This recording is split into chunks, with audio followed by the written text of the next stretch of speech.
నా ప్రియమైన బిడ్డా, నీవు నన్ను వేడుకుంటున్నావు. ప్రభువా, నన్ను విడిచిపెట్టకు, నన్ను ఎప్పుడూ మరిచిపోకు అని.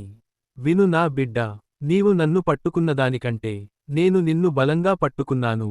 నీ శ్వాస మొదలైన రోజు నుండి నీ చివరి శ్వాస వరకు నేను నీతోనే ఉన్నాను. నీవు పుట్టకముందే నేను నిన్ను ఎరిగాను. నీవు నడవకముందే నీ మార్గాలను సిద్ధం చేశాను. నీవు ఒంటరిగా అనిపించిన రోజుల్లో కూడా నీ పక్కనే నిలబడ్డది నేనే. భయపడవద్దు, నేను నీతోనే ఉన్నాను. నా బిడ్డా, నీ హృదయంలో ఒక భయం ఉంది. ఎక్కడైనా దేవుడు నన్ను వదిలేస్తాడేమో అని. కాని విను, నేను మనుష్యుడిని కాదు, మాట తప్పను. నేను నీ తండ్రిని. నీ బలహీనతలు నా ప్రేమను తగ్గించవు.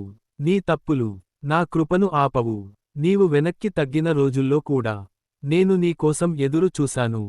నీవు నన్ను మరచినట్టనిపించినా నేను నిన్ను ఎప్పుడూ మర్చిపోలేదు.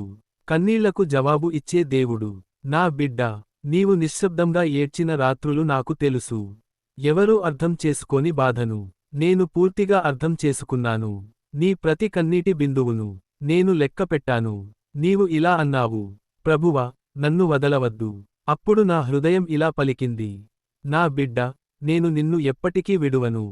పునరుద్ధరణ వాగ్దానం. గతంలో జరిగిన తప్పులు నీ భవిష్యత్తును నిర్ణయించవు. నీ వైఫల్యాలు నీ గమ్యాన్ని ఆపవు. నీవు పడిపోయిన చోట నేను నిన్ను లేపుతాను. నీవు విరిగిపోయిన చోట నేను నిన్ను బలపరుస్తాను. నీ జీవితం వృధా కాదు. నీ ప్రార్థనలు వ్యర్థం కాదు. నీ వేచిచూసే సమయం ముగియబోతోంది. నిత్యమైన ప్రేమ. నా బిడ్డా, ప్రపంచం నిన్ను వదిలివేయవచ్చు.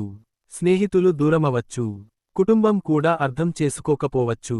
కాని నా ప్రేమ నిత్యమైనది. నీ పేరు నా అరచేతిలో వ్రాయబడి ఉంది. నీవు నిద్రపోయినప్పుడు నేను కాపాడుతాను. నీవు మేల్కొన్నప్పుడు నేను ఆశీర్వదిస్తాను. ధైర్యంగా ఉండు. ఇక నుంచి భయంతో కాదు, విశ్వాసంతో నడువు. సందేహంతో కాదు, నమ్మకంతో ముందుకు సాగు. ఎందుకంటే నేను నీతో ఉన్నాను. నిన్ను ఎవరూ విడిచిపెట్టలేరు. ఎందుకంటే నేను నిన్ను పట్టుకున్నాను. ప్రభువా, ఈ సందేశం వినే ప్రతి హృదయాన్ని తాకుము. వారికి భయముకాక శాంతిని ఇవ్వుము. వారికి సందేహముకాక నమ్మకాన్ని ఇవ్వుము. వారికి ఒంటరితనముకాక నీ సన్నిధిని అనుభవింపజేయుము.